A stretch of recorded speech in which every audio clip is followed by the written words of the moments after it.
A graça e a paz. Mais um vídeo da série Deus e eu e Deus. Encorajamento para a intimidade. E hoje o nosso assunto é a relação com Deus diante do chamado. Basicamente existem dois tipos de chamado: o chamado geral e o chamado específico. O chamado geral é todo chamado que envolve aqueles cristãos de toda a história. Aquilo que nós podemos dizer que é para todo crente. O chamado específico está relacionado àquilo que é o teu propósito, o propósito de Deus na sua vida. E basicamente hoje eu quero abordar o chamado específico na vida de Moisés. E a partir desse texto de Êxodo capítulo 3, nós entendermos então quais são os três motivos básicos do chamado específico na vida de uma pessoa. Êxodo 3 nos mostra aquela experiência da sarça, onde Moisés então é convocado a tirar a sandália dos pés, porque ali onde ele estava pisando era a terra santa. Foi uma manifestação de Deus ao ir de encontro a Moisés e assim convocá-lo para libertar o povo de Israel do cativeiro do Egito. Nós conhecemos a história e encontramos ali naquela passagem todo o contexto, todas as dificuldades que Moisés teve para entender e corresponder com aquele chamado. Mas eu quero me ater nesses três motivos básicos que creio ser o motivo ou os motivos para o chamado de Deus na nossa vida. O primeiro motivo do chamado é o fato de Deus ver a opressão sobre o povo. Êxodo 3:7 diz: Disse o Senhor, certamente tenho visto a opressão e a miséria sobre o meu povo no Egito. Quando Deus vê o sofrimento, a opressão do seu povo no Egito, que tem a tipologia do mundo, ele então chama os seus, ele convoca os seus. Na nossa relação com Deus, muitas vezes nós vamos perceber Deus nos chamando. E o primeiro motivo desse chamado específico que muitas vezes nós vivemos é o fato de Deus ver a opressão do seu povo. Existe um povo oprimido, existe um povo passando por dificuldades. O texto de Êxodo 2:25 mostra que Deus olhou a vida dos israelitas e contemplou a situação deles. Deus não está alheio à situação do seu povo. Então, porque ele não está alheio à situação do seu povo, aos servos se relacionarem com ele, ele então convoca-os, chama-os. Por isso que nessa relação com Deus, nós entendemos muitas vezes o chamado de Deus. É importante que nós desenvolvamos então intimidade com Deus, um relacionamento pessoal, a fim de nós entendermos também qual é o nosso chamado específico, qual é o propósito eterno de Deus para nós nessa terra. Nós precisamos compreender que a relação com Deus, ela nos dá não só o entendimento do propósito, como também nos ensina de que maneira Deus enxerga o seu povo. O primeiro motivo para um chamado na minha vida e na sua vida existir é porque Deus vê a opressão sobre o seu povo. O segundo motivo se encontra ainda no verso 7 de Êxodo 3. Disse o Senhor, tenho ouvido o seu clamor por causa dos seus feitores. Ora, Deus ouve o clamor do seu povo. Só existe chamado específico porque existe um povo clamando e um Deus poderoso ouvindo o clamor desse povo. Nós precisamos entender que ao se relacionar com Deus e sermos chamados por Ele, é porque Deus está ouvindo o clamor de um povo. Êxodo 2:23 mostra o seguinte: muito tempo se passou depois disso. Morreu o rei do Egito. Os israelitas gemiam e rogavam por socorro divino, debaixo de uma escravidão, e o seu clamor subiu até Deus. O segundo motivo do chamado é porque Deus ouve o clamor do seu povo. Se nós somos chamados, se você é chamado, é porque Deus está ouvindo o clamor de um povo. Qual é o clamor que Deus está ouvindo? E qual é o chamado que Ele está te fazendo? Qual povo você tem ouvido clamar? Qual povo o Espírito Santo tem te feito? Qual povo o Espírito Santo tem feito você enxergar? Porque o clamor do povo subiu até Deus. Deus então, entendendo isso, chama a mim e a você para ser resposta dele para esse povo. Agora, o terceiro motivo para o chamado é que Deus conhece o sofrimento do povo. Êxodo 3:7 diz: o Senhor, conheço o quanto estão sofrendo. Existe um povo sofrendo. Deus chama Moisés porque ele está vendo o povo sofrendo. Agora é interessante que em Êxodo capítulo 3, verso 8 e 9, nos mostra o seguinte: por esse motivo, desci a fim de livrá-los das mãos dos egípcios, tirá-los daqui para uma terra boa e vasta, onde mana leite e mel, a terra dos cananeus, dos hititas, dos amorreus, dos ferezeus, dos heveus, dos jebuseus, porquanto agora o clamor dos filhos de Israel chegou até mim, e também contemplo a opressão com que os egípcios estão submetendo e fazendo sofrer. Nós sabemos que os egípcios são a tipologia dos ímpios. Sabemos também que o Egito em si é a tipologia do mundo. E o faraó é a tipologia do diabo. O que nós podemos aprender com isso? Que Deus nos chama para resgatar o seu povo, assim como chamou Moisés, porque existe um povo sendo opresso. Colossenses capítulo 1, versos 13 e 14, diz que ele nos resgatou do domínio das trevas. Ele quem? Deus, Jesus. E nos transportou para o reino do seu Filho amado, em quem temos plena redenção por meio do seu sangue, isto é, o perdão de todos os pecados. O chamado existe porque houve alguém que antes disso olhou para o sofrimento de um povo. Houve um Deus no céu preocupado no sentido de atento ao sofrimento do povo, querendo resgatá-los. O chamado que existe na minha vida e na sua vida, ele não pode ser centralizado em nós mesmos.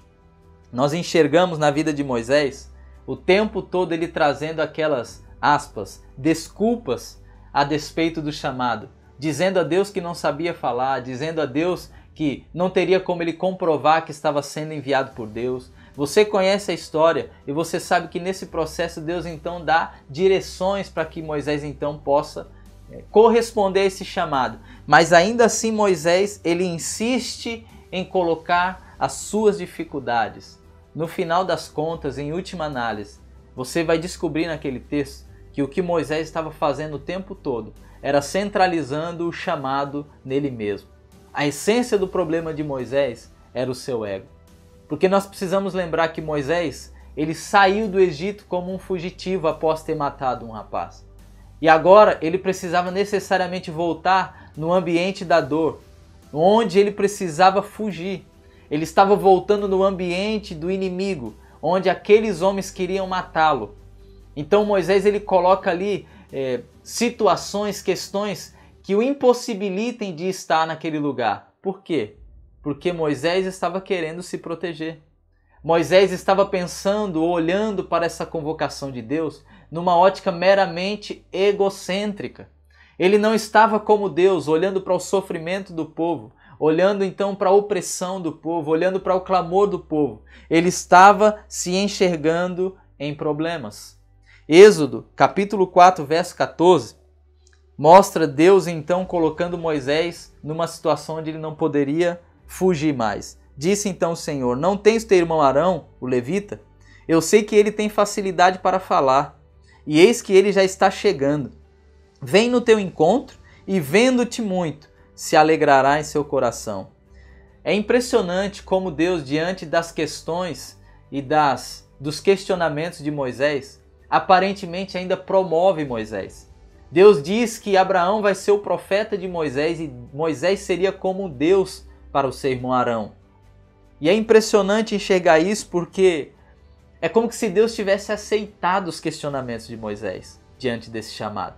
É como se Deus tivesse se rendido e dado então razão aos questionamentos de Moisés. Mas em meditação, eu acabei percebendo que a questão principal de Deus então colocar Arão nessa história e fazer de Moisés Deus de Arão foi o amor ao povo. Isso mesmo. Aparentemente Deus promove Moisés a ser Deus do seu irmão, no sentido de que ele liberaria as palavras para o seu irmão profetizar. Mas não é isso que ocorre. O que ocorre é que Deus está tão preocupado no sentido de querendo muito salvar, libertar o seu povo do Egito, que ele não se importa de utilizar pessoas que não estejam totalmente voltadas para aquele povo, para aquela situação. Por amor ao povo, Deus então envolve Arão na história. E o que isso me ensina? Por amor ao povo, muitas vezes Deus nos chama. Ainda que nós tenhamos dificuldades, ainda que nós sejamos fracos, ainda que em muitos momentos a gente possa colocar questões que nos impossibilitam, ainda que na essência muitas vezes sejamos egoístas, querendo nos proteger, em detrimento disso, Deus ainda nos levanta, nos chama, porque Ele ama o povo. Deus quer libertar o povo. É por amor aos homens, por amor ao oprimido, por amor àquele que sofre, por amor àquele que suplica. Deus então chama a mim e chama você. Quero deixar um encorajamento. Não centralize o seu chamado específico em você mesmo. Não centralize a ideia de propósito eterno na pessoa do eu. Olhe para aquilo que Deus está fazendo. Deus quer salvar e libertar um povo. Davi entendeu isso. No primeiro livro de Crônicas, capítulo 14, no verso 2, diz que Deus prosperou o seu reino por amor do seu povo. Todas as vitórias de Davi, aquele rei guerreiro, foi por intermédio da força do Senhor. Por quê? Porque Deus amava o seu povo. E Davi reconheceu essa verdade. Ele sabia que todas essas conquistas estavam associadas à presença de Deus, porque Deus amava o seu povo. Quero te encorajar a desenvolver um relacionamento com Deus profundo diante do teu chamado específico. E dessa maneira, não centralizar esse chamado em você. O centro do chamado é um povo que clama, é um povo que sofre, é um povo que suplica. E Deus nos levanta, mesmo em detrimento das nossas fraquezas, do nosso questionamento, do nosso egoísmo, porque Ele ama esse povo. Ele quer libertar um povo que clama, Ele quer libertar um povo oprimido. E para isso, Ele usa a mim e Ele usa a você. Seja encorajado e não deixe de se relacionar com Deus em meio ao chamado. Deus abençoe você. Que bom que você chegou até aqui. Eu gostaria de compartilhar com você um desafio. E foi a partir desse desafio que a gente decidiu então gravar essa série e compartilhar esses ensinamentos, o que Deus tem derramado sobre a minha vida nos últimos anos. Eu e minha família estaremos retornando ao sertão, Juazeiro do Norte. Nós vamos nos unir ao Movimento Nacional de Evangelização do Sertão Nordestino. E a gente quer deixar aqui um desafio para você, se você quiser contribuir com o trabalho missionário, contribuir semeando na nossa vida. A gente vai deixar aqui na descrição os nossos dados. Vou deixar também o site do movimento, caso você queira conhecer o trabalho melhor. E essa foi a maneira que nós entendemos que poderíamos então servir você e também te dar a oportunidade de compartilhar e de servir o reino de Deus investindo. Então, se você quiser saber mais informações, pode entrar em contato conosco. Nosso Instagram também vai estar aqui na descrição. E se você foi edificado, abençoado com esse vídeo, que você então se inscreva no nosso canal, compartilhe o vídeo, curta, deixe o seu like ou o seu dislike, e assim a gente pode perceber em que áreas podemos melhorar. Não deixe então de encorajar outras pessoas e nos ajudar da forma que você puder. Considere diante de Deus, então, semear na nossa vida. Deus abençoe você.